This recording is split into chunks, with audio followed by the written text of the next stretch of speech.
हरे कृष्णा। गोपियाँ कहती हैं भगवान से, पहले मुख चंद्र दिखा करके फिर हाय वियोग दिखाया क्यों। चरणामृत स्वाद चखा करके विष का फिर प्याला पिलाया क्यों। भगवान के विरह में गोपियाँ भगवान को ताने दे रही हैं। बस एक ही बार हंसा करके इसे भांति सदैव रुलाया क्यों। मन में जब मोह नहीं रखते मन मोहन नाम धराया क्यों। भगवान के ऐसे प्रिय नाम हैं मनमोहन, चितचोर। ये नाम हृदय से निकलते हैं। गोपियों के बड़े प्यारे प्यारे नाम हैं और वे सोच सोच करके भगवान के नाम रखती हैं। मनमोहन ये गोपियों ने ही भगवान का नाम रखा है। और चित्त को चुराने वाले, जब गोपियाँ कहती हैं मोहन आप हमारे चित्त को चुरा करके मथुरा चले गए, तो उनका नाम गोपियों ने चितचोर रखा, जिससे भगवान का नाम हो गया चितचोर। गोपियों के मन में भगवान के लिए अटूट प्रेम है। फिर भी गोपियां ऐसे ताने देती है भगवान को जैसे कि वह भगवान से बहुत नाराज है, परंतु ऐसा कुछ भी नहीं। गोपियों के मन में बिल्कुल भी ऐसी कोई भावना नहीं कि एक क्षण के लिए भी गोपियां भगवान को अपने हृदय से विसारे।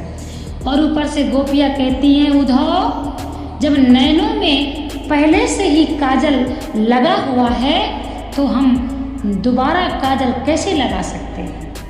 अर्थात जब हमारे नैनों में पहले से ही काजल की रेख पड़ी हुई है तो हम दोबारा काजल कैसे लगाएं। इसी प्रकार से जब हमारे हृदय में कन्हैया है, कृष्ण है, तो हमें दूसरे का चिंतन कैसे करें। ऐसे गोपियाँ कहती हैं, हे कन्हैया सिर ऊपर मोर के पंख लसे उर में वनमाल सुहाया रहे। उनके एक एक भगवान के जो आभूषण हैं गोपियाँ याद कर रही हैं। और उन्हीं पर गोपियाँ कहती हैं, कटिकाछनि मंजु कसे कटि में नटनागर वेश बनाया रहे। सब व्यंजन भोग पदार्थ तजे जिसके मन माखन भाया रहे। वह सुंदर श्याम सलोना मेरा इन नयनों में नित्य समाया रहे। ऐसे गोपियाँ भगवान से प्रेम करती हैं और हमें भी ऐसे ही भगवान से प्रेम करना चाहिए। तिरछा है किरीट कसै उर में तिरछा वनमाला पड़ा रहता है। तिरछी कटिकाछनी है जिसमें सुख सिंधु सदा उमड़ा रहता है। तिरछे पद कंच कदम तरे तिरछे दृगतान खड़ा रहता है। किसी भांति निकाले कहो दिल से तिरछा घनश्याम अड़ा रहता है।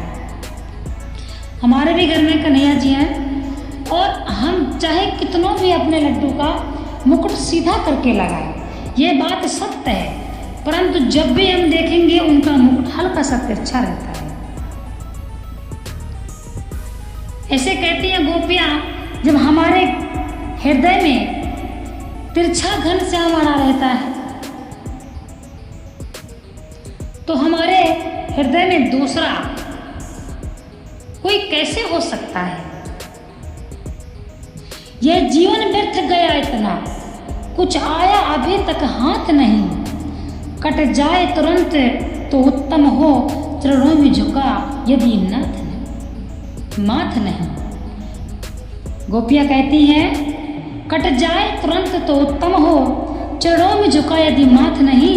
जिसके हम साथ रहे जग में रहते जब मोहन साथ नहीं।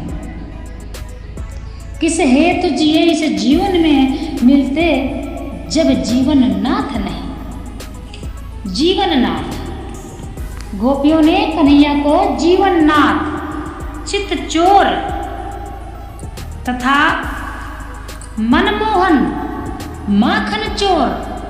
और गोपियाँ कहती हैं कि इतने 56 प्रकार के भगवान भोग को तजकर भगवान को माखन प्रिय है।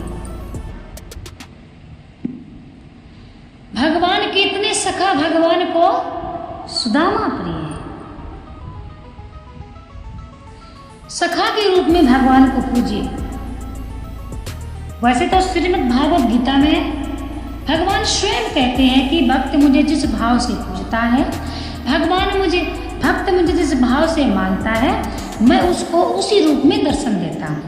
समझने का विषय है, चाहे पुत्र के रूप में, चाहे पति के रूप में, चाहे पिता के रूप में, चाहे भाई के रूप में, चाहे सखा के रूप में। आप भगवान को जिस रूप में मानते हैं ना, आपको भगवान उसी रूप में दर्शन देंगे। आपने इस चीज पर आपने नोटिस किया होगा, यदि आप लड्डू गोपाल की पूजा करते हैं, जो भी, आपको सपने में लड्डू जरूर आएंगे। लड्डू गोपाल आपको सपने में जरूर आएंगे और छोटे ही रूप में आएंगे। क्यों? भगवान आपके पास उसी रूप में आएंगे जिस रूप में आप भगवान को चाहते हो। जो सखा के रूप में मानता है भगवान को, वह भी अच्छा है। जो पुत्र के रूप में मानता है भगवान को, वह भी अच्छा है, परंतु भाव होना चाहिए। यदि आप पुत्र के रूप में भगवान को मानते हैं तो माता जैसा भाव होना चाहिए, पिता जैसा भाव होना चाहिए। सखा के रूप में मानते हैं तो आपका एक सच्चे मित्र जैसा भाव होना चाहिए, सखा जैसा भाव होना चाहिए। इसी प्रकार से बस भाव चाहिए। क्यों? भाव बिन पूजा व्यर्थ है। जहाँ भाव नहीं, वहाँ भगवान नहीं, वहाँ भक्ति का क्या लाभ?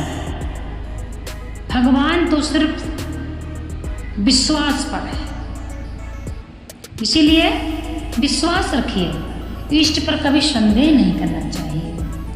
जो भी कृष्ण के भक्त हैं, उन्हें कृष्ण की ही पूजा करनी चाहिए। आप उनको चाहे जिस रूप में पूजिए। हम असमर्थ हैं जो एक रूप में है, हम कोई दूसरा रूप नहीं ले सकते, परंतु वह भगवान है, समस्त जगत में वह व्याप्त है। कंकड़ से लेकर पहाड़ तक वह हर रूप में व्याप्त है, इसलिए आप भगवान को किसी भी रूप में पूज सकते हैं,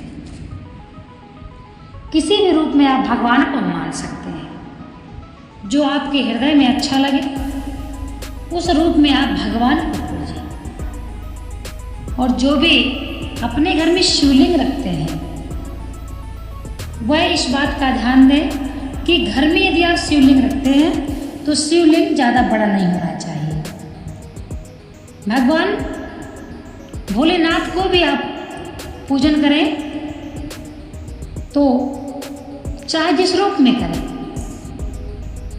उसी रूप में भोलेनाथ आपको दर्शन देंगे। ऐसे कितने संत हैं, योगी संत हैं, जो भोलेनाथ को अपने पुत्र के रूप में मानते हैं। पुत्र के कितने संत हैं जिनके घर में भोलेनाथ पुत्र के रूप में आए। शास्त्र उठाइए, वही भोले हैं, वही कृष्ण है, वही राधा है, वही सब वही हैं, वही नारायण है, वही हमारे इष्ट हैं। एको ब्रह्म द्वितीयो नास्ति, एक ही ब्रह्म है, दूसरा कोई नहीं है।